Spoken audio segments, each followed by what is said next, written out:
Taigi nerezultatyvios dvi abiejų komandų atakos. Justas Furmanavičius iki galo. Tai apie ką aš kalbėjau. Tokio aštraus žaidėjo nacionalinėje krepšinio lygoje tikrai sunku surasti. Martynas Linkevičius atsako tuo pačiu paskutinioje ataka. Antrajame rungtynių kėlinyje Arnas Beručka išmušinėja paskutinėse sekundės. Kokį bloką dabar Martynas Linkevičius išrašo oponentui. Panašu, net dviem rankom blokavo. Jis dabar varžovo prasiveržimą. Ar Furmanavičius vis tik tenais taip. Furmanavičius šioje situacijoje blokavo oponentą. Taip. Ne Martynas Linkevičius. Nugaros nebėjo epizodo. Taigi panašus vizualiai krepšininkai epizodo pakarto. Pro šalį metė Sugintas, dabar iš karto pataiko iš toli. Gynyboje ir toliau. Tos pačios bėdos ir ta pati bėda yra Augustinas Jankaitis. 44-43.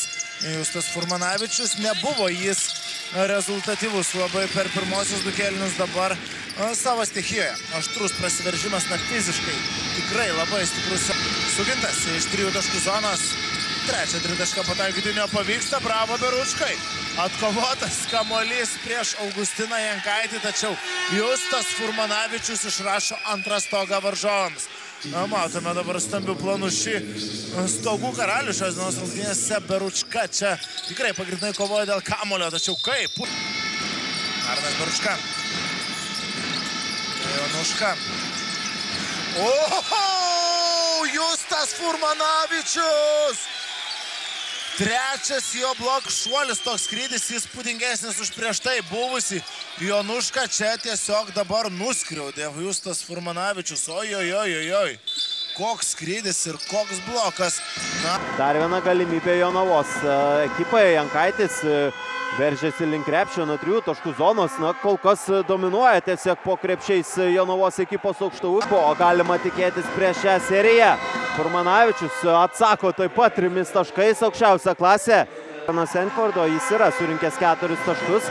Čia ties klaidos riba, tačiau viskas baigėsi Furmanavičiaus 2 taškais susilygina. Tačiau jį kol kas turi 4 taškų deficitą. Furmanavičius prieš Andrių Gaidį veržėsi link krepšio, lipa į medį, tačiau viskas baigėsi 2 sunkiais Furmanavičiaus taškais. Dabar zoninė Šilutiškių gynyba ir viskas baigėsi Furmanavičiaus tolimų metimų iš krašto. Visiškai laisvas liko Furmanavičius. Puikiai šiandien savo aukštaūgį išnaudoja Laimono Eglinsko auklėtiniai. Furmanavičius, jo 2 taškai su pražanga, lygiai toks pat atsakymas. Taškų po varžovų klaidų 10 taškų yra surinkęs iš Šilutiškiai. Furmanavičius iš 3 taškų zonos. Šiandien Furmanavičius yra neįtikėtinas.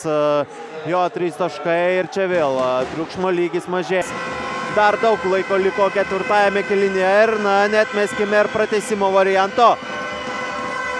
Furmanavičius dar kartą iš 3 taškų zonos ir 2 iš 2 per paskutinės 2 Jonavos ekipos ataka. Tai tik antrasis jų atkovotas kamuolys puolime antroje rungtynių dalyje. Per pirmuosius 2 kėlinius net 13 kamuolių.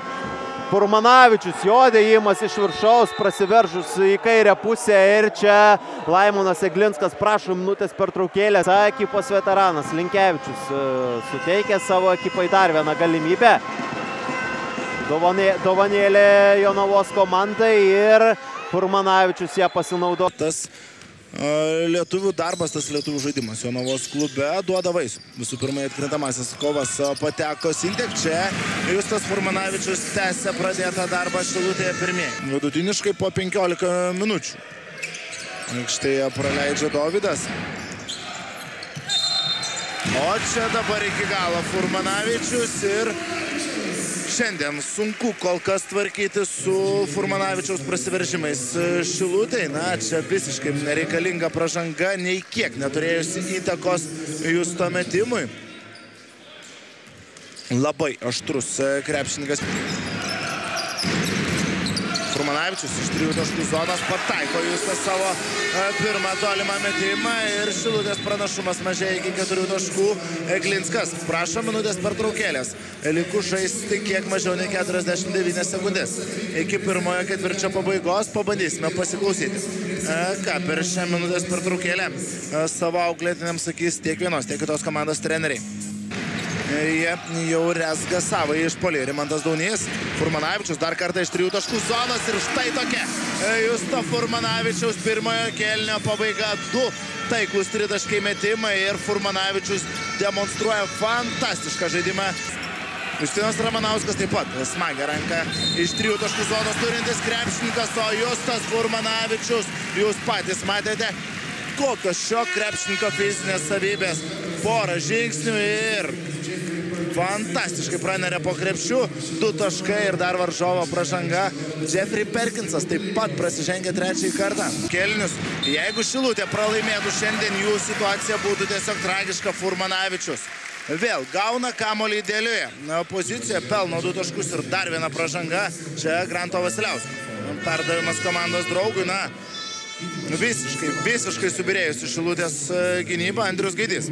Bunevičius taip pat gana seniai buvo pelnęs taškus, dabar jau 20-asis jo taškas. Jonavos Sintek kuriasi antrosius šansus vieną po kito ir minutės pertraukėlė 4-7 degant švieslentėje. 77, 5,5 minutės iki 4 kėlinio pabaigos. Ir Furmanavičių dabar prižiūri Deividas Rasys. Neria į kitą pusę Furmanavičius ir kokį metimą dabar pataiko Justas Furmanavičius iš 3 taškų zonos. Psichologiškai jam ir jo komandai labai svarbus taškai, po kurių rezultatas jau Rasys į kairę pusę. Balčiūnas. Ir Justas Furmanavičius dabar blokuoja Juozo Balčiūno metimą.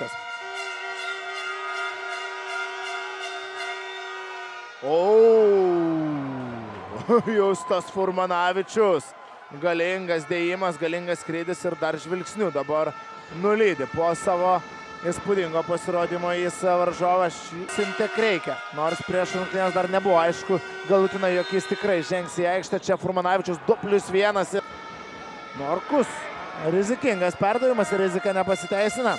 Furmanavičius skuba į greitą ataką. Iš 3 taškų zonos Justas 3 taškai. Jonavos Sintek tikrai turi savo gretose ne vieną ar ne 2 žaidėjus galinčius sumesti iš tolimų nuotolių. Dabar Furmanavičius iš vidutinio nuotolio pataiko. Jis taip pat šioje serijoje išdarinėja stebuklus. Oi, koks blokas dabar Sanfordui. Furmanavičius. Pražangų nėra, Justas iki galo ir geras jo perdavimas savalaikis Martynui Pasevičiui. Šilutės gynyba, Ramanauskas iš toli pro šalį, Furmanavičius atkovoja kamuolį ir pelno 2 taškus. Telšių gynyba prie 3 taškų linijos. Justas Furmanavičius 5 sekundės, reikia erdvės Justui iš 3 taškų zonos. 3 taškai ir +1 Jonavai. Balčiūnas. Geras perdavimas Norkui, kaip dabar žaidžia. Rasys gauna bloką nuo Justo Furmanavičius. Atsakė Furmanavičius į Ignoro Zučio metimą. Ir dabar blokuoja jis Norkaus bandymą. Ovidijus didina savo komandos persvarą iki 2. Jeigu nepataikys antrojo, be abejo, tuomet jau reikės gintis telšiams. Taip ir atsitinka. Antrasis baudos metimas skrieja pro šalį Ramanauskas. Dvigubinamas čia ir spaudžia telšiai varžovus. Furmanavičius iki galo lygu. 80-80. Juozas Balčiūnas spėja išmesti kamuolį. Oi. Dabar pirmoji. Sintek ataka pratęsimo metu. Furmanavičius pradeda pratęsimą tokią pat gaidą, kokią užbaigė 4 kėlinį, dar netgi geriau. Dabar 3 taškų vertės metimas, +3 turi Jonava.